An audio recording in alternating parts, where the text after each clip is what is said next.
Lifeboat Live, we have 4 simple rules. Number 1, we don't discuss politics, ever.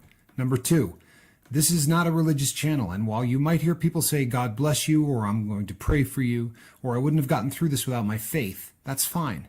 What's not fine is to say, my God is better than your God, or here's why you're not getting into heaven. It's not going to fly. Number 3, we believe wholeheartedly if you can't control your tongue, then you can't control your life. So while on board, there's not going to be any cursing in the live chat, period.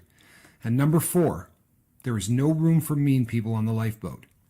Because we discuss very sensitive things from people's past in our group setting, we got to protect those people.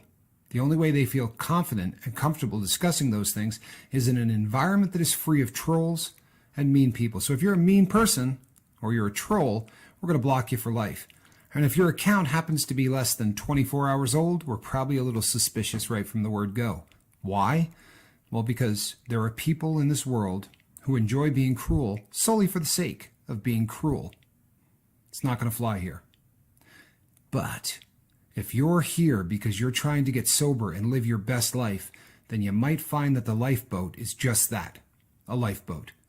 I'm Captain Tommy Scoville, and we will see you on deck.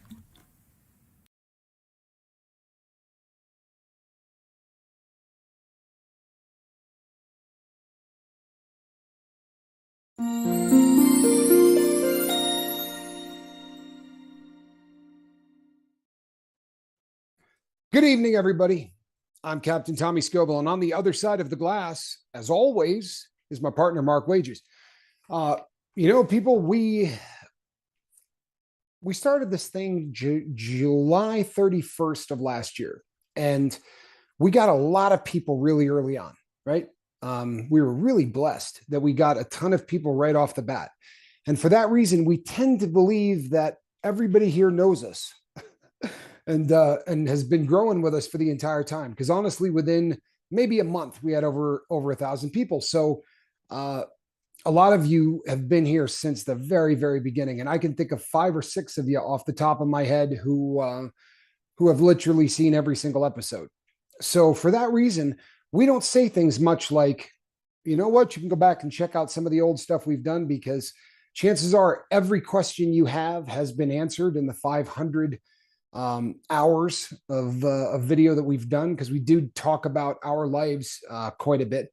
However, we also can't expect people to go back and deep dive 500 hours worth of stuff. So I started to put together lists of recurring questions that come up again and again and again. And normally I would just answer them for you. And lately I started saying, you can call in and we're going to do a Q&A question show coming up here. At which time I'm going to answer a lot of these questions before we do the call-in, right? Because that way there's an excellent chance I'm going to answer what you were going to ask, because there really are some questions that just continually come up again and again and again. However, believe it or not, we did have somebody on the line right around the time that we showed up at the boat. So just in case, this is really, something that I wouldn't want to keep somebody waiting the entire time if there's something really kind of pressing or anything else going on. So let's knock that one out, and then we'll start the show. Does that work for you, Mark? Since you are the brains of the operation? Unmute, maybe?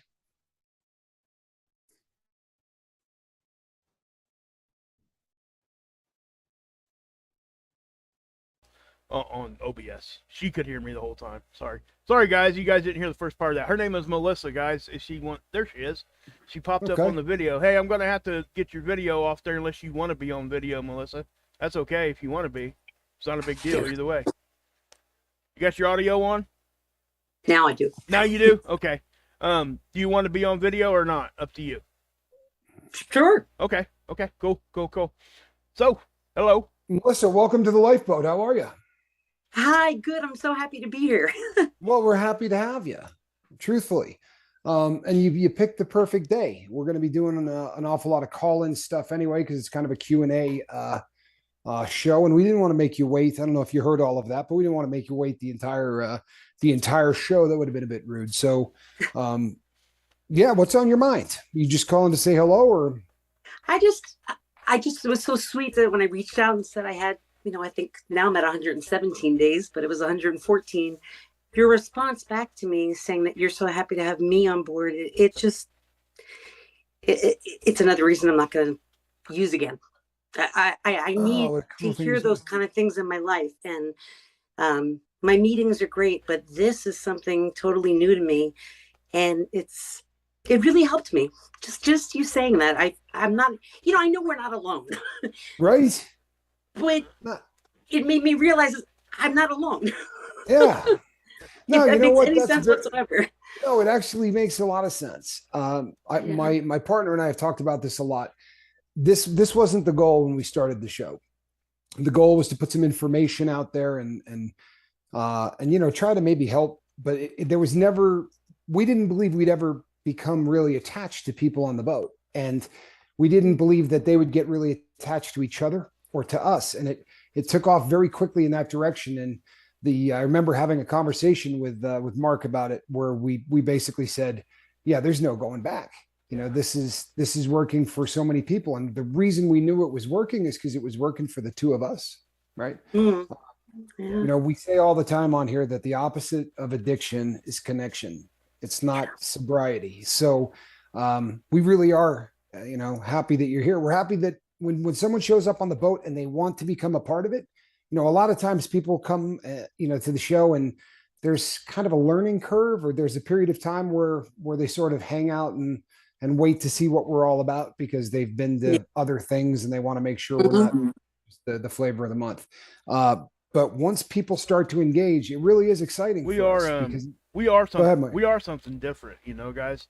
No question. And I know that a lot of channels say that, but when we have people like Melissa come on and share what she just shared, like, we've seen it from the beginning, from the first show, right? And anybody that was here for that kind of a thing, you've seen us grow and seen the stuff that we went through. And there's another way that we know why this works. It's because we went away for a month. Yeah. And it drew us right back because this was something that me and Tommy just did not want to be without. It's really that simple. And actually, we did it twice. We took the crew with us the one time, and then the second time, but the crew, what we figured out there, Tommy, wasn't it? We figured out that the crew wasn't going to get any bigger unless we came back here. That's a perfect description. Like the difference between the first and the second time that we left. First time we left the platform, but we packed up the boat. All right, everybody get your stuff. We're taking as many people as we could, and we went to a different platform, but nobody could find us. So it became group meetings that they were gonna peak out at 30 or 40 people. Is never gonna have a chance to get bigger than that. And from hanging around here a while, we found out that the people that really seem to need this the most end up right here. Like this platform is a magnet for people that, and I mean, let's face it, it works. When you're sitting around and, you're struggling with addiction, right? There is no connection. You sort of get sucked back into yourself. And this is perfect entertainment. I don't mean what we're doing, but, YouTube is 3 minutes, right? The average YouTuber gets a 3-minute duration of time of somebody watching. So you can sit and just watch 3 minutes of everything, never really connect with any of it. But that's the perfect place to find people that need help. And we've been blessed that they find us. And when you say what you said just a few minutes ago, that right there, if there's ever a testimonial, that's probably what I would put on the billboard. This is just something that, gosh, I don't even know how to say it. It's almost like, because there's so many people out there that do recovery channels, right? People get together and they do certain things, but the biggest thing I think that we have is that there is absolutely at no point in time any judgment. And I think that comes off right at the beginning just by what our crew does. We never asked them, guys, to welcome everybody. They just did it. It wasn't something we had to ask to get done. It really, honestly, and Melissa, when you come in and you're willing to come on here, I mean, how long you been on the boat? What, 3-4 days? That's it. That's what I'm saying. And here you are, instant family. Yeah, and it's like, and I'm reading the chat here. I know that just you doing this is touching people already. It really is. Yeah. So I don't have the chat up, so I can't see it, but I will look at it. Yeah, please do, because it is one of those things that we encourage people to do. But when you do stuff like this, and it I don't know, it hits me here in the heart, because this is really what I'm here for, and I think that's what Tommy's here for too, is to get people to the point where, thank you for helping me get to this point. Thank you for just being here, giving it a platform, giving me somewhere to go that I can feel comfortable and talk about what I need to talk about. And we fought, way back in the beginning, we really fought some really nasty stuff. But we learned from that, and we learned that you can't get rid of it. The only way to get rid of it is to kill it with kindness. And that's what we did. And that's what we'll continue to do.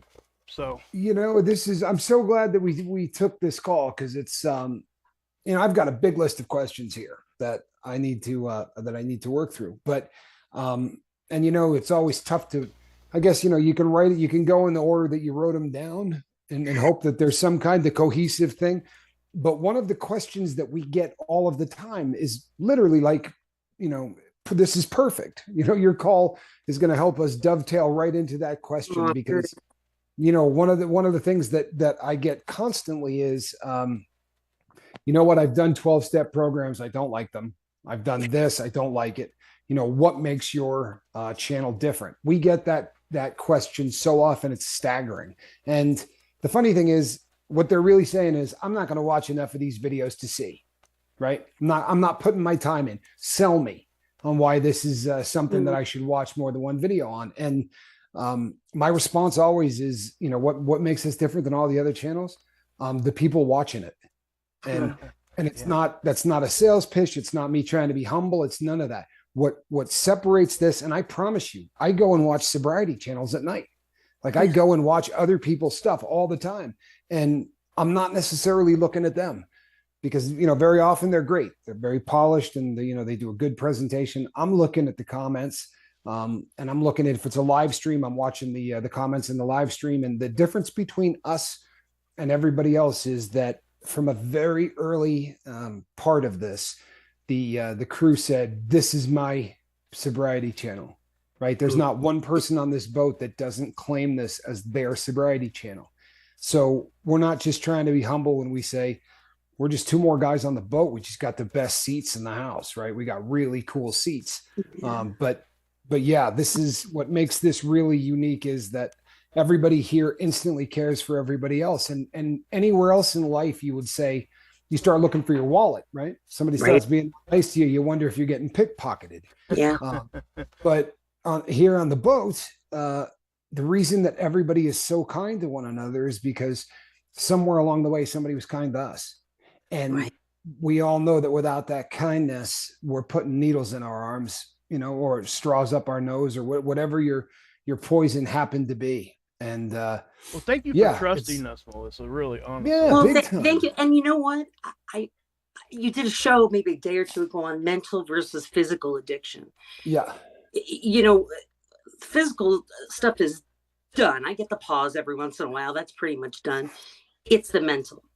And I was watching one of your videos, and I thought, God, I hope they come on today, because that voice in my head, you got some extra money in your pocket. You know the phone number by heart, man. You can make the call. You can do it. You can do it. You can do it. And you're right. It's a loneliness. And I didn't know I didn't know what was going to happen. I just said, call in. And I said, every minute I'm doing something different. I'm not in my head thinking about the next fix, which I hope never comes. So by talking to you, I'm not doing that, right? I can't be making a call to the guy right now.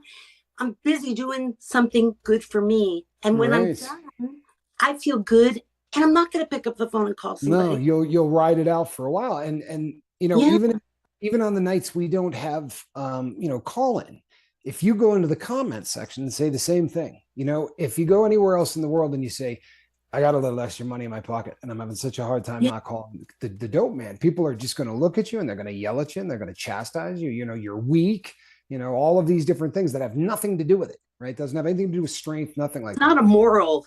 It has nothing to do with morals either, right? It's a malfunctioning part of your brain that's telling you to do something, and when that part of the brain tells other people, be kind to your kids, you can't say no to that. It's literally driven by a part of your brain that, you don't have a lot of control over. Well, that's the same thing with addiction. And the only thing that seems to have, you can't use the word cure, but the only thing that seems to be able to treat it is other people that have been there before.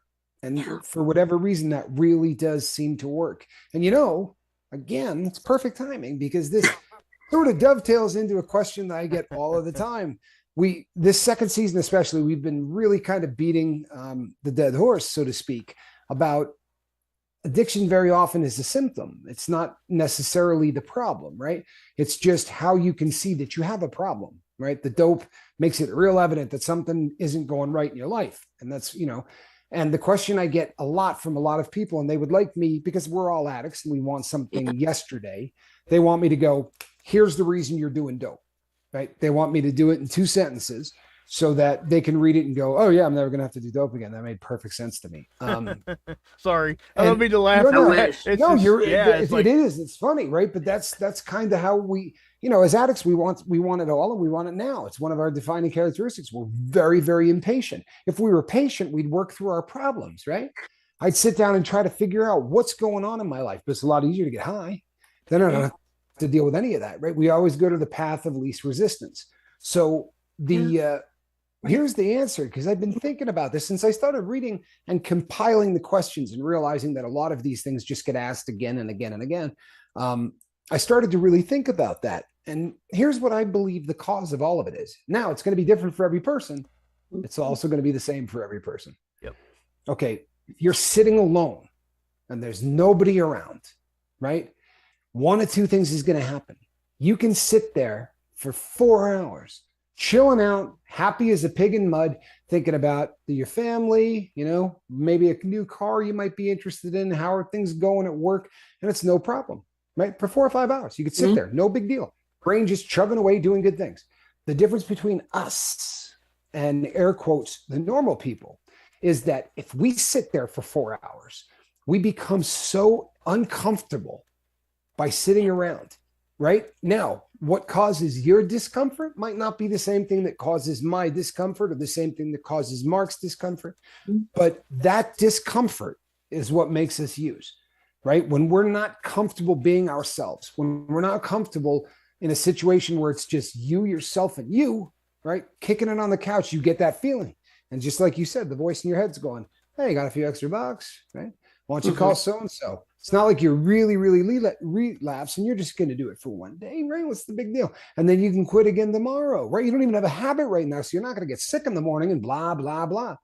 It realizes, that part of your brain realizes that the other option is you're going to have to sit there and find out why you're actually feeling uncomfortable. And that's a very long process. So the striatum, the part of your brain that goes, somebody just knocked at the door. You don't have to think, door, knock, I get up, I go, right? You just hear it and you run to the door. Who's here, right? Everything that happens in our life is about 80% reaction and 20% where we think. So the feelings that you're getting right now of, man, I could just call this guy, that's the reactive part of your brain, right? That's not the logic part, because the logic part would never do that to you. It's not logical. It's bad form. But that's the question for everyone, if they really want this to take for a long period of time. Is to try to figure out what exactly it is that drives you nuts about just being you and sitting there with nothing else going on. And no judgment, because there's nobody on this boat who's comfortable just sitting there. So what do? You put together something like this where other people can talk about what it is that drives them. And for at least 1 hour a night, we're not sitting there in our own heads, are we? Right? No. For an hour a night, we're sitting here talking. And it also becomes very evident that it's so much easier to help somebody else than it is yourself. And a lot of people go so wholehearted into, boy, call me, right? Call me. Because if you call me to say what's going on in your life for the hour I'm talking to you, I sure as hell am not uncomfortable in my own skin. And as people start to do that, very often, bing, right? The light bulb goes off and you go, oh man, that's why I'm not comfortable. But serving others, getting back into, to helping other people is really kind of the golden ticket. We're not, go ahead. Yeah, I would say this too. Well, first, if you don't mind, what was your drug of choice? It's like me, heroin. Heroin. Yeah. Pills. Okay. First it was pain pills from the doctor. My back hurt. I got on pain pills, and then you can't get.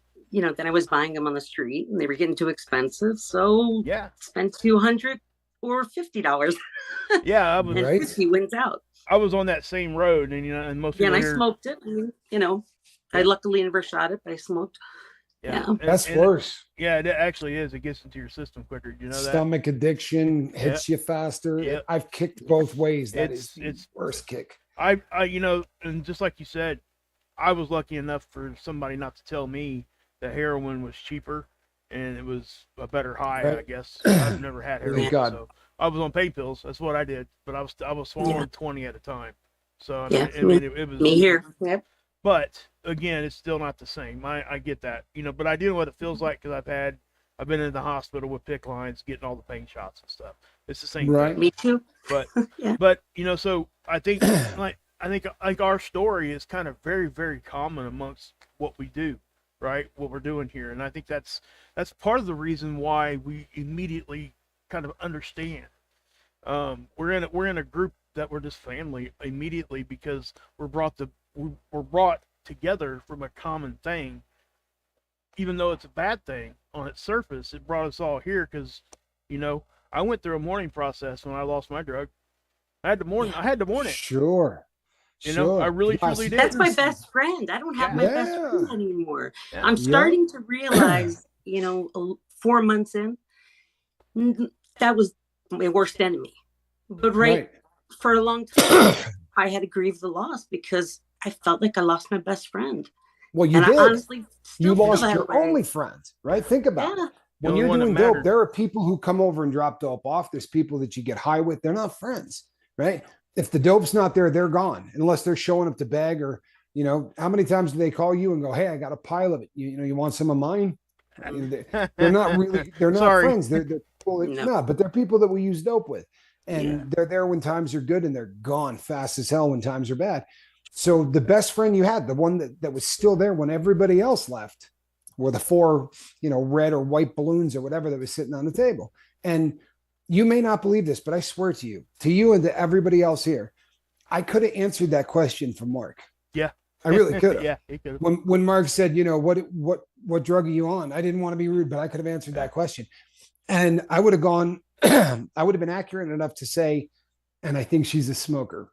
Really? Yeah. Wow. Yeah, there's just a different, and this is something that science hasn't figured out, but it's a stone cold fact. And I've talked about this on the boat. I went to a drug program that there was 380 people in the room, and we got in there and you put on a little name tag and you walk around and you introduce yourself, and they said for the first half hour you cannot discuss drugs, can't talk about your drug of choices, can't talk about anything. And they said the reason they gave was, we want you all to get to know one another without any of that conversation. Then we will start to go down that road. So after about a half an hour, they said, everybody stop where you're at, right? If your drug of choice is methamphetamine, raise your hand. And there were 10 little circles of people talking, and every one of them, all their hands went up, right? And this just kept happening everywhere. Raise your hand if your drug of choice is alcohol. In this little section in the corner, every hand went up, right? And when they got to opiates, they specifically said heroin because that was the problem back then. But raise your hand if your problem is heroin. And there was 4 of us in the room, and the 4 of us were standing next to each other. And there was no one ever mentioned what was what, but there is just, and it's a phenomenon that truthfully cannot be explained, but it is one of those things that we tend to understand and be drawn to people who are similar to ourselves. Doesn't make a shred of sense, but it is a stone cold fact. And I have a very easy time looking at people and going, yeah, I can tell you what that person's drug is. Me and my wife actually had that conversation, Tommy. Me and Heather did. And I've had to actually stop myself because and I know that I think me and you've had this conversation too. Like if I'm driving down the road and I see somebody walking, it's like I'm trying to figure out immediately whether or not they're using that drugs. person's on meth. Yeah, that person's on blow. I start doing that, and I'm like, honey, if you ever see me doing that, please just tell me stop. It's not up to you for that. If they come to you for help, whatever, that's one thing. Or if you see them doing something that you might be able to help them with, that's another. But don't just sit there because you're doing exactly the opposite, but you tell people not to do. Even though you might not see it, you're judging them as soon as you look at them. and you shouldn't be doing any of that. You just got to look and just really see, right? And it's a hard thing for us not to. And some of the people here heard the story. If you haven't, that's a new enough show that you can go back and catch that one. You don't have to go back a year to catch that. But one of the questions that was asked of me was, what was it about Mark? And I suppose they could have asked you the same question. What was it about me? And I'll be really honest. If Mark's drug of choice was cocaine, we wouldn't have been partners. Yeah, we wouldn't have been because here. there was a point of reference that we never ever had to discuss, right? And this is another thing that people just don't understand. One of the reasons that the lifeboat is such an easy place for addicts to be is because you don't have to have conversations, right? You can sit with an addict and not say anything, and they're just thinking, yeah, they're going through it, they're having a bad time, right? And because you understand where someone's been and you understand exactly where they want to be going. Mark and I have the same point of reference when we talk about a bad day.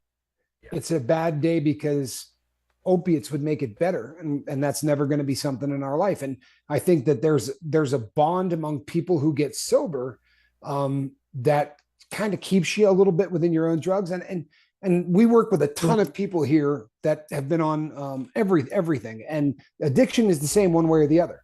But it's great that we have people here who have been addicted to everything, because when someone's hurting, like somebody would be here and talking about struggling with alcohol and this and that, and the people who have been struggling with alcohol are going to be the first people to chime up and say, every time, yeah, and it really is addicts helping addicts. And I think that that's why this is, and that's why it's. And Melissa, if you don't know about the Facebook group, I would strongly encourage you to go join that. Oh, I don't. No. Yeah, okay. It's in the description. Just click on it and we'll get you in there. It's me and Tom. We don't usually go there. That's one thing that we try to leave that for you guys, because we don't want to.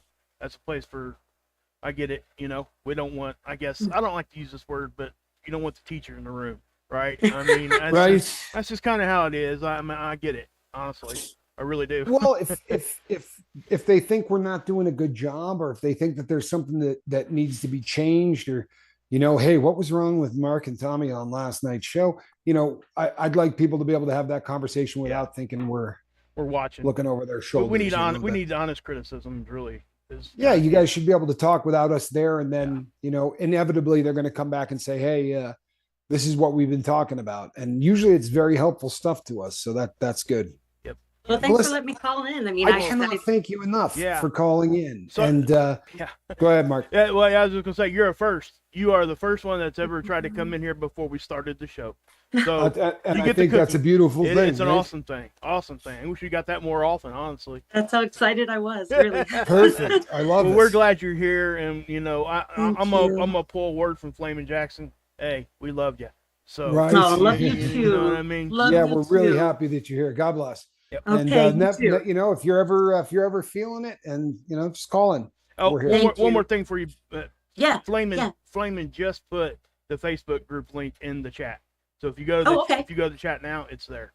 So because right now it's just a picture of me and you. So as soon as I get off this, I'll take a look at it. Safe bet it'll be somewhere near the "I love you," because that'll be there. If I know Flamin', that's going to be there too. So. Exactly. Thanks for calling, Melissa. Really appreciate it. All right. Thank you. Bye. Oh, that was very cool. That was a good call. That was very cool. Good call. It really was. Yes. And and I think you have to disconnect her, or she'll be there forever. No, she's gone. I also love I love that I'm looking out onto the deck, and that our brother Steve is telling questionable, not rude, but questionable in terms of funny jokes, because whenever he's not there, I don't know, I feel like something's missing. I don't know. Boat. He had some tired issues, and didn't wake up in time for yesterday's, and I don't know, it just didn't feel right without some of that. Yeah, what's going on with that, man? You got. Yeah, he slept in. I gave him hell. Don't worry about it. Well, thank you, because I was about ready to just jump on that. Yeah, no question. I gave him all kinds of hell. So I'm going to go over some of the other questions that seem to be coming up a lot. And if you're not hearing a question that we asked, or you just want to introduce yourself, or you want to do whatever, the number, right? Just click on there and do what Melissa just did, because that was great. Absolutely great.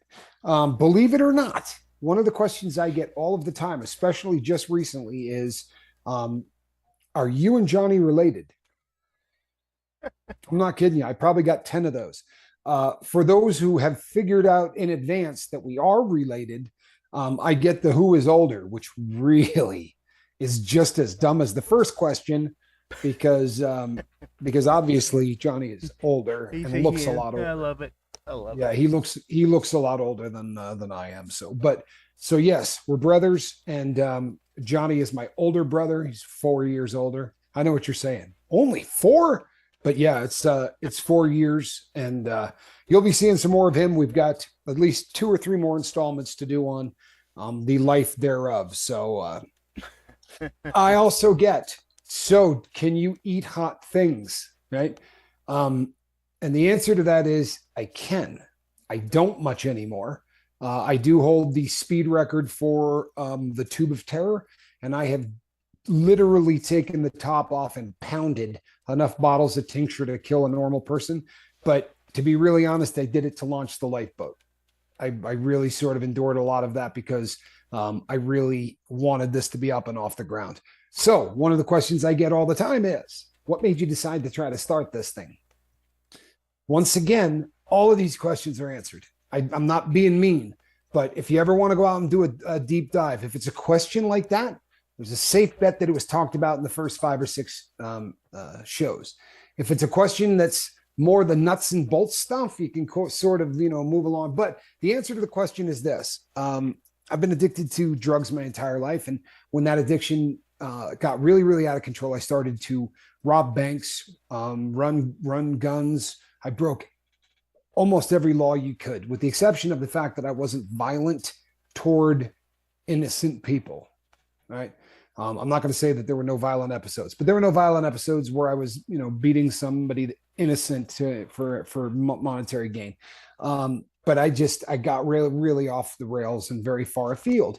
And I ended up getting caught for numerous bank robberies. And I went to prison. And, for years, believe it or not, I was talking about this with Johnny yesterday. I would call him on the phone and say, I really want to do something where I just try to help addicts get sober. And I would have this conversation with a pile of heroin in front of me on the desk. I'm talking about for years. I knew what I wanted to do, but I just couldn't get sober. And it wasn't something that, I hadn't done enough dope, I guess. But once I got to that point, I met a guy named Q who talked me into reading every available piece of literature I could on sobriety. And he went as far as to talk to a person that worked there who he knew was an LCDC, a licensed chemical dependency counselor, who smuggled in 4 years worth of books, their entire college curriculum. They would sneak it in 3 books at a time. They would bring them in their bag, and I would swap out the 3 books I had just read. And I had an opportunity to do that and knock it out in about 3 or 4 years. And then I just started, purchasing, borrowing, whatever, anything I could read. And this, I kind of prepared for this. I didn't know it was going to be on the net. But I knew that this was something I was going to have to do for the rest of my life. And the real answer is this. One of the questions I get all the time is you allude to religion, but you don't talk about it. So I'll answer that one too.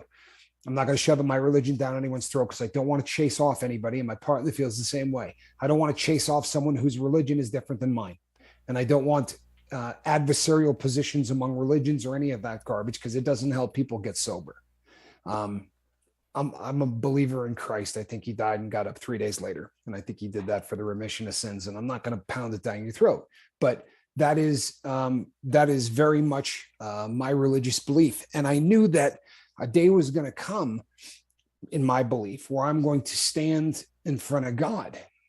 And I'm going to say, you gave me some pretty decent communication skills, right?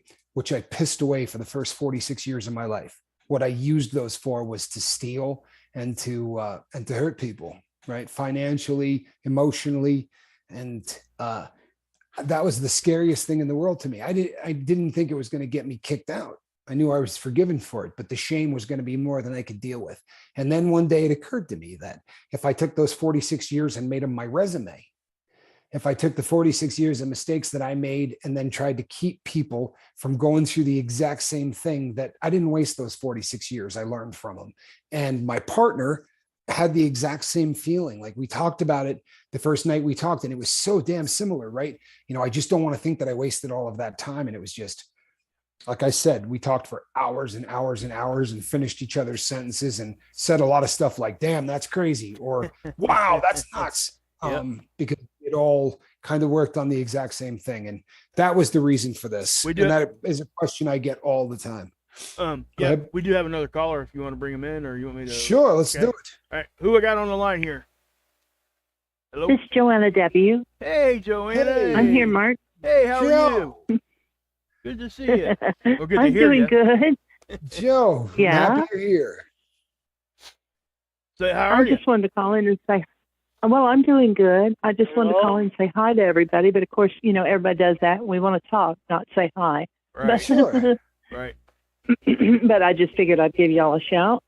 Well, Say good evening. Well, thank you. I don't know if we really have a topic tonight. It seems like we've just been sharing. It's really just kind of a question and answer thing, and I'm glad you just said that, because if you're ever on the deck of the boat and you think, you know what, tonight Tommy's talking about relapse, but the problem that I have is about guilt, or Tommy's talking about guilt and my question is about relapse. A question that somebody on the deck has is more important than whatever the heck I'm talking about. Yep. You understand? Very oftentimes the things that we talk about are to try to get everybody thinking, but the real magic that takes place here doesn't have anything to do with the subject matter. It has to do with addicts coming here and treating each other like there's nothing wrong with us, because there isn't, and helping one another. You're gonna make me cry, Tommy. Well, it's the truth. And if you guys don't know, is, but tonight's show, Tommy, I'm sorry to interrupt you, but tonight's show, there is just so much love in the room. I can feel it, and it's bringing me to tears. But we do love each other like that, and we do accept everyone just the same as the next person, because we've all been down that road, and we have shared experiences, whether they're the same story or not. We've all walked the same kind of road, Well said. And so we want everyone that comes in to feel that love and be welcomed and know that they can share their story and know they're in a safe place with no judgment. And I think that means a lot to a lot of people. I think that's what keeps people here and brings more. And that's wonderful. Yeah, right. It is. That's yeah, right. I don't think neither one of us really expected any of that, and it just kind of. Oh no. No, make no mistake, I didn't. And for those who are really new here, we didn't start off calling this thing the lifeboat, right?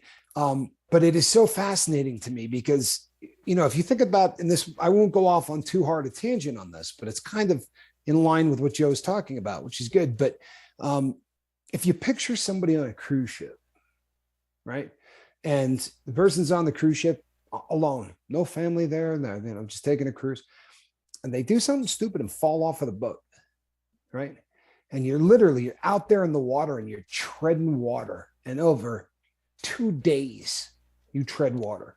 And then on the horizon, you see a boat come, right? And the boat starts heading in your direction, and you're flailing your arms and using everything you got left to scream at the top of your lungs. And you think, good Lord, they're going to sail right by me. And then you see somebody on the deck point, and they talk to somebody else, and the bow of that boat starts coming around, right? And this is your salvation, right? There's somebody there to help you. We're the only people in the whole world that when that boat gets there, very often we go, no, I'm good. Right? Yeah, that's good. Yeah. I'm gonna wait for another one. I'm gonna tread water for a few days. Yeah. And I'm gonna see if maybe a nicer I got this. boat, I'm cool. right? Or maybe an easier boat. Looks like it'd be real tough to climb up onto this one. Right. It's kind of got no swim platform. I'm probably gonna hang out for something a little easier, right? But you bring a message of plenty of life rafts we can sling out there to you. So come on, start pedaling. Absolutely. But what you were saying, the fact that there's no judgment, and the fact that everybody here really treats one another like there's nothing wrong with them. I think that very often when that boat pulls up, we all think, if I get on the deck of that boat, this guy's going to tell me what a loser I am for falling off of that cruise ship, and I'd rather just die than have to hear that for the next 5 hours. every person on there telling me I'm a piece of crap and I have no moral code and that I'm weak, because I fell off in that boat. I just assume not listen to that. But the lifeboat pulls up, and when they throw out an oar, everyone's yelling, "Hey, I've done that. Fell off a boat. Did you? I've done that like 600 times. Don't trip. Come on board. That's come and hang out. Meet everybody. Everybody here has fallen off of that boat." And that's the other thing I would say. Once you get on the lifeboat, when you jump off, because sometimes that happens. Sure. We're gonna put that sucker in full reverse. Absolutely. We're coming back for you. We're not gonna keep moving. That's right. You're gonna have to be the one that tells us and like physically makes us move. And we're still good luck with that. Yeah, and we're still gonna be there when you're ready to come back. And that's something that we've always done, and I really take a lot of pride in that. And let me say something here too, kind of off subject. You got a really awesome voice, and I'm really glad this is the first time I've heard your voice. So I think it's pretty cool. Oh. Yeah, I've never heard her voice ever. That's something. Well, thank you. Before. No, I have gotten on the horn. Yeah, it seems like really like peaceful and relaxing. I don't know. Am I wrong on that or not? I don't. I think it's probably more peaceful and relaxful today than it would have been, say, 2 weeks ago. Am I right, Joe? Okay. Oh, you got that right, Tommy. Can I give a little testimony here? Do you mind? No, because I don't. I haven't had a chance to tell the crew yet. And Alan knows, but that's about all. The situation I was living in with my son, because of the group I've mentioned these things to before, so they're aware. My son was very abusive. He was taking care of me. Oh, man. And I had about reached the point where I just wanted to give up the will to live. I don't believe in suicide, but I really was at that point. I just couldn't take his torment anymore. And I'd been crying out to God for weeks and weeks and weeks, and especially the last week, because it was the worst, because he just kept escalating every day with his anger and just visceral speaking to me. I mean, it was just awful. And then my sister-in-law calls me and tells me that for weeks God's put my name on her heart so heavily that she was to the point where she couldn't even sleep. She didn't know why he was having her pray for me, but he just kept telling her to pray for me. And then when she found out what I was living under with Billy, she prayed again, and she came back and she said, "I know the Lord's telling me to invite you to come live with us and stay in our house where you'll be safe, and we've got family here to help take care of you." And they've been so wonderful to me. I mean, this is my ex-in-laws, Yeah, right? You'd think my own family would step forward. That's epic. But well, that is your family, Joe. That is your family. It is. It is. Yeah, you choose your family. I mean, I never stopped loving these people, and they never stopped loving me either. Apparently, right? Thank God. Yeah. How cool is that? That's like, I mean, and here's the thing. I know the story, and I still love hearing that. It is just one of those absolutely beautiful things. It really is. And Joe, I'm so glad you're in a better place.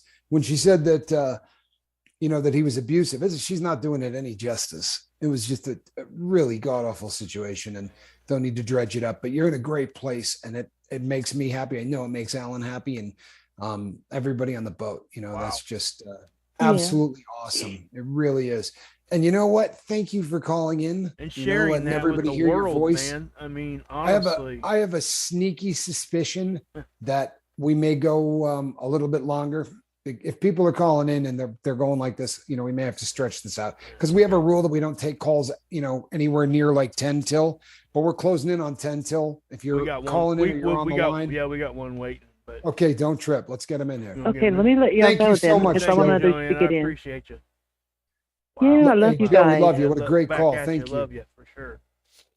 For sure. All right. Bye-bye, yeah. Bye-bye. Let me see if we can get them to unmute. Whoever's on the line here with us, go ahead and unmute if you could. That would be great. Right. Hit that unmute button. Yep. That was a great call. Honestly. Yeah, there they are. are. Just been awesome. Who are we talking to? Hello? Hello. The guy. Hey, the guy. The guy. What's up, bud? And not much, brothers. That was such an amazing caller. Yeah. Wasn't it? I listen to everything she had to say, and I know there's a delay and everything, and she was very amazing. Yep. Good for her. She's gonna do well, I think. If she stays absolutely on the no boat, question. Hey, guy. Well. Hey, can you mute your YouTube in the background there, bud? Yeah, I paused it. Okay, there you go. There, that works. Perfect. That works. Yep. So, how are you doing, man? Hey, Mark. Well, I'm doing really well. I've had a lot of ups and downs. Life has thrown me its lemons. It has. I struggle with alcoholism, and I used to do a lot of math. I haven't done math in quite a while, actually, which is good. Kind of fat now, but that's good. I can work it off. Funny how those things happen. How those things happen. Yeah, right. Yeah. Yeah. So, yeah, I gotta say, I've always not been paid very well, I guess we'll call it that. But I just got like an inflation bump at the new job that I took, and I'm making $10 an hour more than I ever have. $10 an hour more than you ever have? Wow. Yeah, that's a good thing. I make FU money. Yeah, I make right? FU money now. Good for you, man. Good for you. I know. Thank you. Oh my God, I know, right? It's crazy though. And the first thing I thought was, shit, I need to develop a drug habit. Yeah. But that's the first thing I thought. I was like, well, let's not do that. But I haven't. Yeah, I'm not going to. Yeah, let's not do that. I'm glad you said that, in all honesty. Success. Because because this happens to so many people, you have no idea. Like the first caller today, she was sitting around and Melissa's going, I got a full paycheck in my pocket. I got a little bit of extra money. I would short circuit myself way more often. Exactly. Because I was being really successful, not because I was failing. When I was failing, I would knuckle down and try to get more money and work harder. But when the money was coming in, and I thought, I got enough money. And that's what you do. Yeah, I got enough money to go forever. A fiender or as a person that has a disability with this, that's what you would do. Normally, you would be like, okay, so I can buy more booze. I could buy more drugs. I could do this, that, the other thing. Yeah. And I haven't taken it to that level. I'm proud of you, brother. Thankfully, I haven't. Yep. That's a good thing, man. You seem to hang in there, dude. That really is a good thing. And we're always here when you come, Yep. And I know you guys are here for me, and I'm here for you. Yep. I appreciate that, man. It means the world. It really does. Sure does. Because it definitely goes both ways. I'm going to do a shout real quickly here. We got another caller. I saw a comment earlier, and it was Jeremy's I'm going to let you guys go so you can all right, love you. Thank you so much for calling in. All right, go. Jeremy's Closet. I love you guys. Take care. Yep, you too, brother. Take care. Proud of you. What a great call, man. $10 an hour more than his best check. Yeah. Jeremy's Closet, man. If you can call in, please do. Please just, if you hear us, ring it in. Whoever was on there kicked off. Okay. Yeah, they clicked off, so we don't have another call right now. But Jeremy, if you want to call in, bud, please do. Jeremy's Closet left a message, and he said, I should probably introduce myself. My name is Jeremy, and I'm a drug addict. Pretty much assumed that. No disrespect, right? But everybody here has suffered from addiction, and I don't split hairs. I use the term alcohol or the term drugs because it's easier for someone who just shows up to relate to that. But there's no difference between. I was going to call in today, wanted all day for this. I'm too emotional to do so at the moment. I don't know. Maybe it's the love in the room. Hey, you know what? It's okay, bud. Honestly, that it is completely okay. But I will tell you this. the number of times that I have wept openly on this channel. Me too. Right? If I had $1 for every time I was broke crying down earlier, daggone it. Yep, Joanna, we'd be doing had me crying. Well. She had me crying. I'm not kidding you. I'm not sure if Tommy see me take my glasses and stuff off. She had me. Story, man. Yeah, she had me tearing up there. So, but yeah, it's awesome. I want to say something too, real quick, guys. As we're talking about this, because we do have a lot of people here that need prayers and good thoughts. There's some health issues that's going around. Sure. And like big time stuff, like this big time stuff that affects a lot of drug addicts and people in recovery. I'll just leave it at that. I don't want to say something I shouldn't say, but just know there's a lot of people out here that we just need to, do kind of like an overall, hey, let's just pray for everybody here, send good thoughts, whatever you do. There are people here struggling with health problems right now, and it does help, guys. I don't know what you guys feel about that. I imagine a lot of you guys feel the same way I do, but whatever it is, please do take that extra 5 minutes out of your life before you go to sleep at night and just speak it. It really, not only will it help them, it'll help you, because it gives you a feeling at least you're trying to do something to help. No question. It really does. And no question. That can be healing. Believe it or not, with all of the calls, right? Everybody calling in. There's only we're going to pull this off. I'm actually going to finish every one of these questions, which I didn't think there was a chance. I'll shut up now. No, you're good. One of the questions I get all the time is, you say that you haven't done dope in 7.5 years, and you say that constantly. I've had 4 or 5 people say, does that mean you're doing stuff other than heroin? I don't do anything I've ever had a problem with. I have had beers in the last 7 years and never had a problem with alcohol. I have backed off doing that out of respect for people on the crew. Truthfully and honestly, I feel, and I never drank and got drunk, nothing like that. But the taste of beer is not as good when you start thinking that there are people on the boat struggling with it. Another question I get all the time is, do you ever see yourself drinking or smoking pot? They're legal and you say you haven't had problem. There's no chance in hell I'm ever going to smoke pot. No chance in hell. It led to, and not for everybody, I'm not bad mouthing, I bad mouth addiction. I have no control over drugs.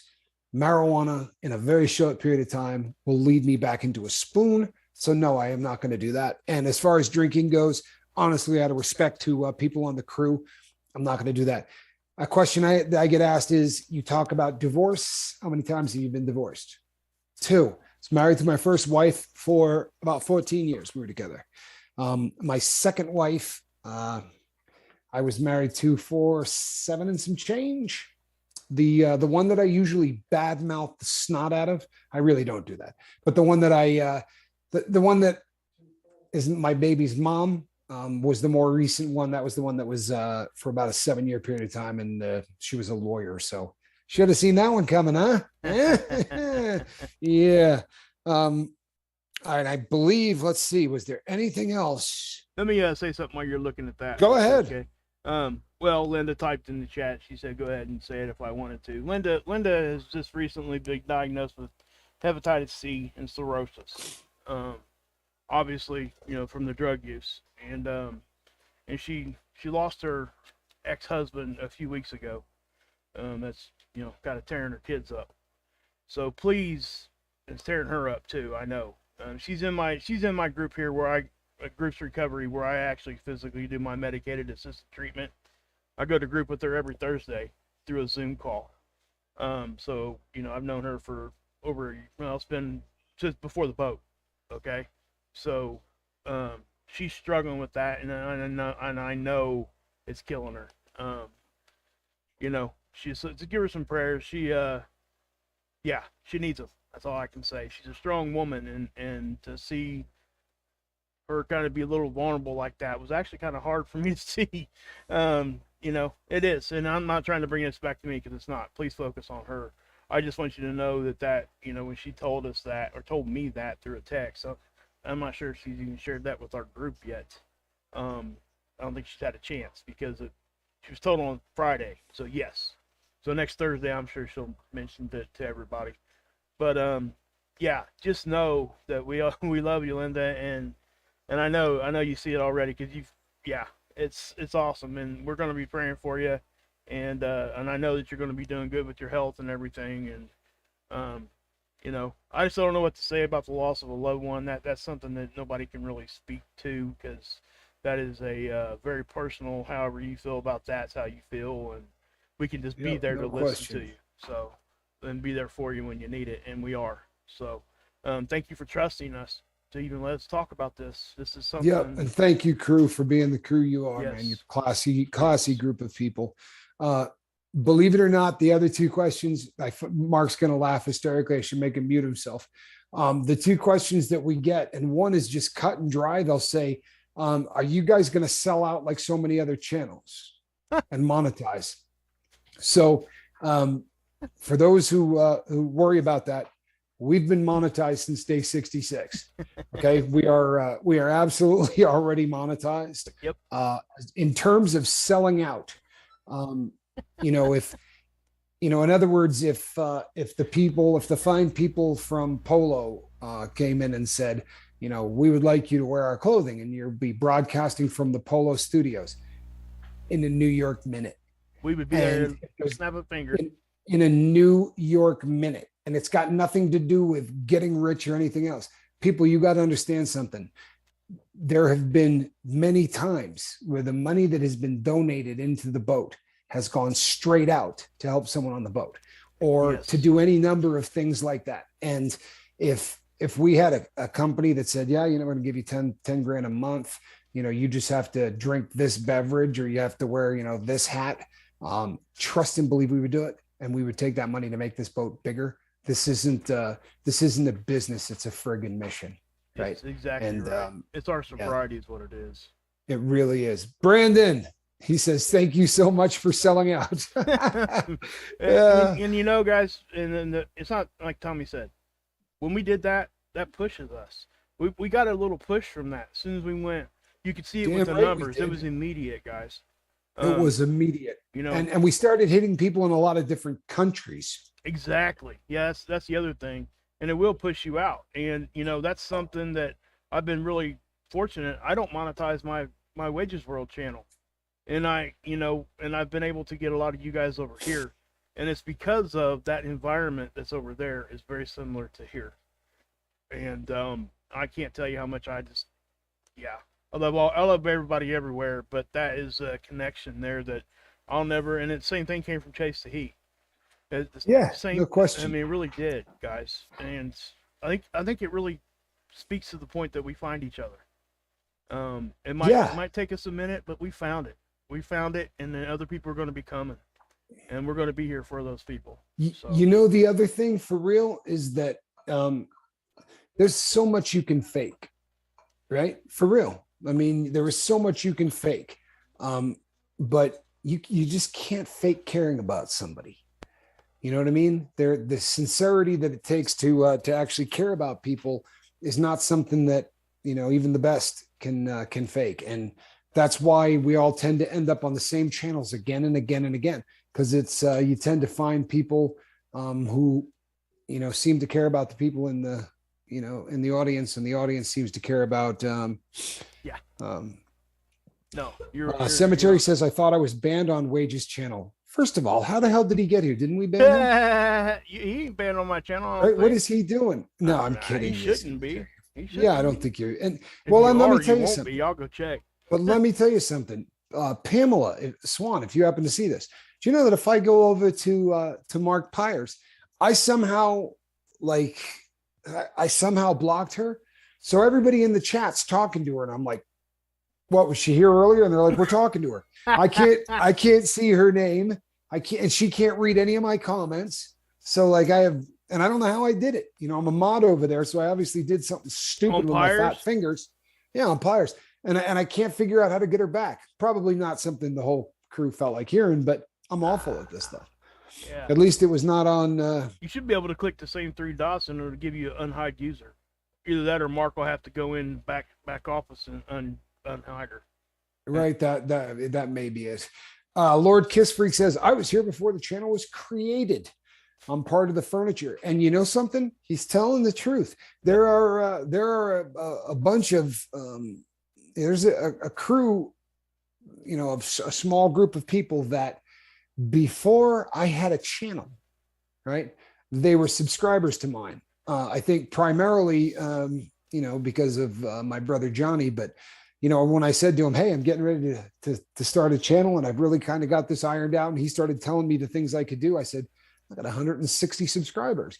like how did this happen? But I think it was all people that just sort of thought he's going to be eating peppers on there at some point. But right. So for those of you who are disappointed with me not eating peppers, I got a promise for you. I'm probably not going to do them in the future. All right. Yeah, I think we're at the top, man. Unless you got any. We really are. Yep. We ran a little bit late. That's okay. But you know what? Special thanks to Melissa and to the guy, Joanna. Right, and to Joanne, because those calls were awesome. Now, pay attention. If there's something you want to talk about, that number is always going to be there, and that conversation is far more important than whatever the heck Mark and I are talking about. We've actually discussed that, haven't we, Tommy? I can't remember how many times. Noise Opera, great to see you, brother. Calls take precedence on whatever conversation we've decided we wanted to talk about. Maybe we should say that just one more time. If there's something on your mind, right, call in and we'll stop doing what we're doing. Look, I'm a squirrel anyway. We'll get back to what I was talking about. And if we don't, who cares? I'll be here tomorrow night, right? We'll get back to it. Yep. There's a lot of stuff that we do, but we're never better than when we're talking to one another. That's so right. If something's on your mind or you just want to say hi, pick up the darn phone and ring in. This was a great show. Exactly. Stacy Michaels, I believe, said the same thing. She said that this was, let me see here.